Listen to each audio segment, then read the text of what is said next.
Praise the Lord. வாழ்வை வளமாக்கும் தேவ வார்த்தை 1 யோவான் 4ஆம் அதிகாரம் 6ஆம் வசனம். நாங்கள் தேவனால் உண்டானவர்கள், தேவனை அறிந்தவன் எங்களுக்கு செவி கொடுக்கிறான், தேவனால் உண்டாயிராதவன் எங்களுக்கு செவி கொடுக்கிறதில்லை. இதனாலே சத்திய ஆவி இன்னதென்றும் வஞ்சக ஆவி இன்னதென்றும் அறிந்திருக்கிறோம். பிரியமானவர்களே, இந்த 6ஆம் வசனத்தில் இங்கு ஒரு சோதனை இங்கே காணப்படுகிறதை பார்க்கிறோம். நாங்கள் தேவனால் அனுப்பப்பட்ட தேவனுடைய வார்த்தையை போதிக்கும் உண்மையான போதகர்கள் என்று யோவான் கூறுகிறார். உண்மையான விசுவாசிகள், அதாவது தேவனை அறிந்தவர்கள், அவர்களுக்கு செவி கொடுக்கிறார்கள். ஊழியர்களுக்கு, போதகர்களுக்கு, தேவனுடைய மனுஷர்களுக்கு அவர்கள் செவி கொடுக்கிறார்கள். அவர்கள் உண்மையான தேவனுடைய பிள்ளைகள் என்று அறிந்து அவர்கள் போதகங்களுக்கு கீழ்ப்படுகிறார்கள். அப்போஸ்தலர் 2:42 நாம் இப்படியாய் பார்க்கிறோம். அவர்கள் அப்போஸ்தலருடைய உபதேசத்திலும் அந்யோன்யத்திலும் அப்பம் பிட்குதலிலும் ஜெபம் பண்ணுதலிலும் உறுதியாய் தரித்திருந்தார்கள் என்று சொல்லப்பட்டிருக்கிறது. ஆகவே இந்த நாளிலே விசுவாசிகள் உண்மையான போதகர்களை அறிந்து கொள்கிறார்கள். போதகர்களும் உண்மையான விசுவாசிகளை அறிந்து கொள்கிறார்கள். தேவனுடைய சத்தியமே தான் ஆதாரம். தேவனுடைய சுவிசேஷத்தில் கொடுக்கப்பட்டதை விசுவாசியாதவர்கள் தேவனால் உண்டானவர்கள் அல்ல. அவர்கள் நினைவுகள் எப்படி இருந்தாலும் இதுவே உண்மை. இந்த நாளிலே விசேஷமாய் இந்த வார்த்தைகளை பார்க்கிறோம். தேவனை அறிந்தவன் தேவனுடைய மனுஷனுக்கு அவன் செவிசாய்க்கிறவனாய் இருக்கிறான். இன்னும் சிலர் இருக்கிறார்கள், தங்களுக்கு ஒரே போதகர்கள், அதாவது ஒரு இடத்திலே ஒரு சபையிலே ஒரு அங்கத்தினர்களாய் இருக்கிற பொழுது அநேக ஊழியர்களிடத்திலே பழக்க வழக்கங்கள் இருக்கலாம். ஆனால் ஒரு சபையிலே ஒரு மந்தையின் ஆடுகளாக காணப்பட வேண்டும் என்று வேதம் வலியுறுத்துகிறது.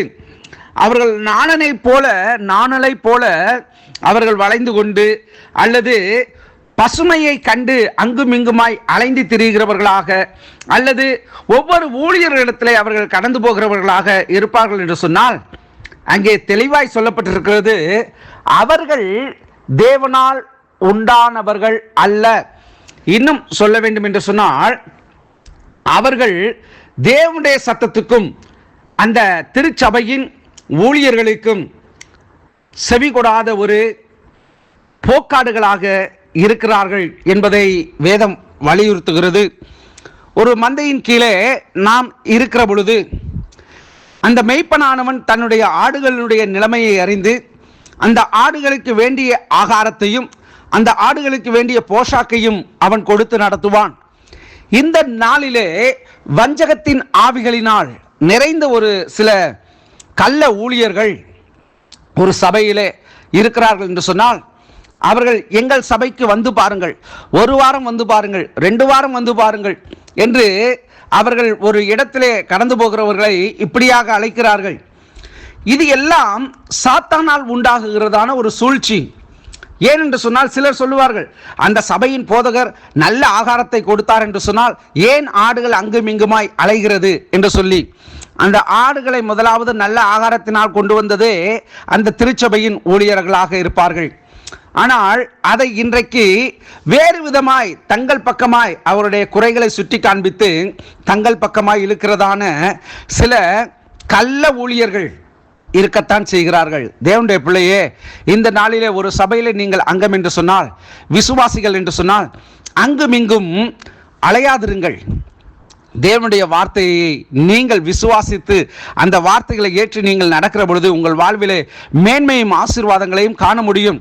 அவர்கள் சொல்லுகிறார்கள், இவர்கள் சொல்லுகிறார்கள், இந்த ஊழியர் சரியில்லை, அந்த சபை சரியில்லை என்று சொல்லி நாம் பேசாதபடிக்கு, நிச்சயமாக தேவனுடைய சபையிலே தேவ ஊழியர்கள் அவர்கள் தேவனால் கொடுக்கப்படுகிறதான ரேமா வார்த்தையை அவர்கள் பேசுகிறபடியினாலே அவர்களுடைய வார்த்தைகளுக்கு நீங்கள் செவி கொடுப்பீர்கள் என்று சொன்னால், நிச்சயமாக அவர்கள் தங்கள் சுயமாய் பேசாமல் தேவன் அருளுகிறதான வெளிப்பாடுகளை, அனுப்பப்பட்ட வார்த்தை ரேமா, அவைகளை அவர்கள் பேசுகிறபடினாலே நிச்சயமாக அது உங்கள் வாழ்க்கையிலே பிரயோஜனமாக இருக்கும் ஒரு நிலையிலே, ஒரு சபையிலே நாம் நிலைத்திருக்கக்கூடியவர்களாய் காணப்பட வேண்டும். நாம் ஜெபிக்கிறேன். பரிசுத்தமுள்ள நல்ல தகப்பனே, இந்த நாளிலே ஆண்டவரே, நாங்கள் தேவனால் உண்டானவர்கள், தேவனை அறிந்தவன் எங்களுக்கு செவி கொடுக்கிறான் என்றபடி இந்த நாளிலே இந்த வார்த்தையை கேட்கிற தேவ பிள்ளைகள் உமக்கு செவி கொடுக்க நீர் உதவி செய்யும். இந்த நாளை ஆசீர்வதியும், கையிட்டு செய்யும் காரியத்தை ஆசீர்வதியும், போக்கிலும் வரத்திலும் உடைய பாதுகாப்பு இருக்கட்டும். கர்த்தர் இந்த நாளிலே இவர்கள் நன்மை காணும்படி பெரிய காரியங்களை செய்யும். கிறிஸ்து இயேசுவின் நாமத்தில் ஜெபிக்கிறேன் பிதாவே, ஆமேன். God bless you. கர்த்தர் உங்களை ஆசீர்வதிப்பாராக.